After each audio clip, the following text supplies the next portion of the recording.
जय भोलेनाथ। सावन का सोमवार चल रहा है और ऐसे में सभी भक्तगण ये जानना चाहते हैं कि आखिर सावन के सोमवार में कौन सी खास बातें हैं जो आपको जानना ज़रूरी है। तो आज हमारे साथ बेहद खास मेहमान मौजूद हैं। हमारे साथ राजकुमार शास्त्री जी मौजूद हैं। पंडित जी बहुत स्वागत है आपका। और पंडित जी सबसे पहले मेरा सवाल यही है कि सावन को यदि हम धार्मिक दृष्टि से देखते हैं तो सावन का धार्मिक महत्व क्या है? 12 मासों में श्रावण मास भगवान शिव के लिए बहुत प्रिय है।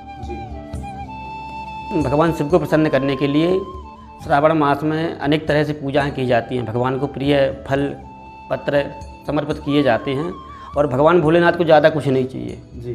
फूल बेलपत्री आग धतूरा कनेर ये चीज़ भगवान को बहुत अति प्रिय हैं और इन मासों में ये चीज़ चढ़ाए जाते हैं। और इन मासों में विशेषकर सोमवार और विशेष है इनमें चीज़। जी। मेरा अगला सवाल ये था पंडित जी कि आखिर सोमवार से इतना संबंध भोलेनाथ जी का क्यों है? देखिए श्रावण मास में हालांकि 300 दिन जो हैं भगवान शिव के लिए बहुत हैं, लेकिन विशेष दिन जो हैं छठ मतलब छांटे हुए दिन जो विशेष है भगवान शिव को प्रिय है सोमवार। तो इनमें भगवान भोलेनाथ को प्रसन्न करने के लिए सरल उपाय मतलब बहुत जल्दी प्रसन्न होते हैं भगवान भोलेनाथ। अभिषेक करें जल दूध मिश्र से जलधारा करें, उनको पत्र बेलपत्र पुष्प आदि इत्यादि चढ़ाकर उनको प्रसन्न किया जा सकता है। जी। ये भी आपसे समझना चाहेंगे कि आखिर मान्यताओं की यदि हम बात कर लें तो जल चढ़ाने के पीछे क्या मान्यता है भोलेनाथ जी? भगवान का जल चढ़ाने सभी भगवानों को जल चढ़ाना चाहिए। जल से स्नान करते हैं और विशेष रूप से अभिषेक है तो भगवान शिव का अभिषेक ही होते हैं, क्योंकि भगवान शिव अनंत हैं। अनंत उनको प्रसन्न के लिए उनको विशेष रूप से जल ठंडक शीतलता चाहिए, उनको अधिक चाहिए जी। तो उसके लिए जल चढ़ाना बहुत अनिवार्य है, विशेष रूप से महत्व है। चलिए जल चढ़ाने का विशिष्ट महत्व है। व्रत की हम बात कर लेते हैं कि आखिर व्रत का क्या महत्व है। पंडित जी ये बताइए सावन सोमवार के व्रत को लेकर क्या सावधानियां रखनी चाहिए और व्रत की शुरुआत की आखिर कहानी क्या है?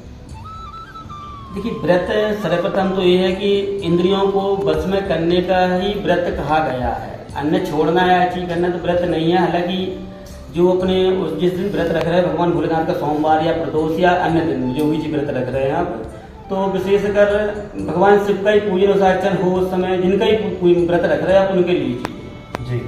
सावन सोमवार के व्रत के लिए क्या कोई विशेष नियम भी बनाए गए हैं जो कि व्रत धारण करके उन्हें ध्यान रखना चाहिए कि अगर मैंने सावन सोमवार का व्रत किया है तो मुझे कुछ खास नियम है जिनका पालन करना है? नियम किसी व्रत में कुछ भी नहीं है। वो अपनी श्रद्धा के अनुसार संकल्प आपके मन में जैसा चीज आ रहा है कि मैं निराहार रहूंगा, फलाहार के साथ रहूंगा, या जैसी मीठी फलाहार करना है या चटपटी फलाहार करना है, तो ये अपनी श्रद्धा के अनुसार संकल्प में जो चीज जैसा होता है वैसे उस हिसाब से आपको व्रत रखना चाहिए जी। ऐसा नियम नहीं है कि आपको इस तरह से रखना ही है, तो वो नहीं है। वो अपने संकल्प में जो श्रद्धा चीज होती है शरीर में उस हिसाब से आप व्रत रखिए जी। अब पूजा की अगर हम बात कर लें तो भोलेनाथ की पूजा के लिए कौन सी सामग्री है जिनका उपयोग किया जाता है?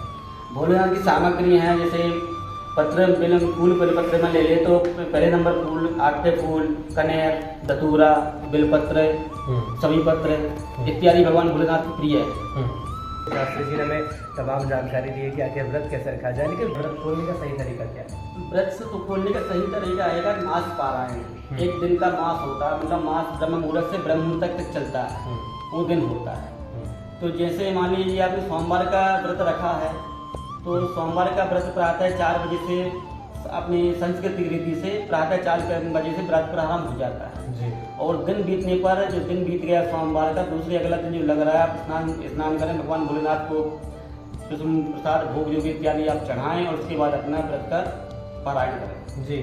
लेकिन ये भी देखा जाता है शास्त्री जी यदि हम युवाओं की बात कर रहे हैं तो जिस तरीके से आजकल युवा जो है वो धर्म में बहुत रुचि ले रहे हैं और युवा ज़्यादा तादाद में व्रत रखते हैं, उपवास रखते हैं, तो युवा पीढ़ी इसे सही तरह से निभाने के लिए क्या करें?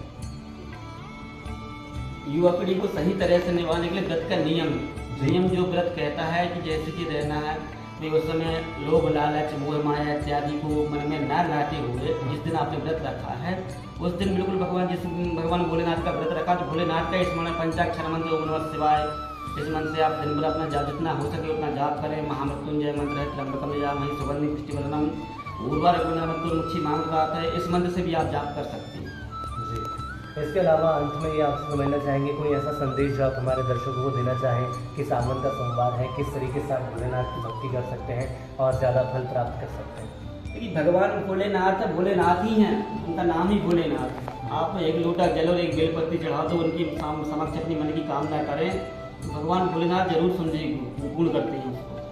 चलिए, तो कुल मिलाकर ये माना जा सकता है भोलेनाथ जी को सिर्फ एक लोटा जल और सच्ची श्रद्धा चाहिए, इसके अलावा और कुछ नहीं चाहिए। और यदि इसी तरीके से आप सावन के सोमवार का पालन करते हैं तो ये माना जा सकता है कि जो आपकी दिक्कतें हैं, जो आपके सपने हैं, वो सभी पूरे होंगे, आपके जीवन से परेशानियाँ हटेंगे और जीवन में सकारात्मक भाव आएगा।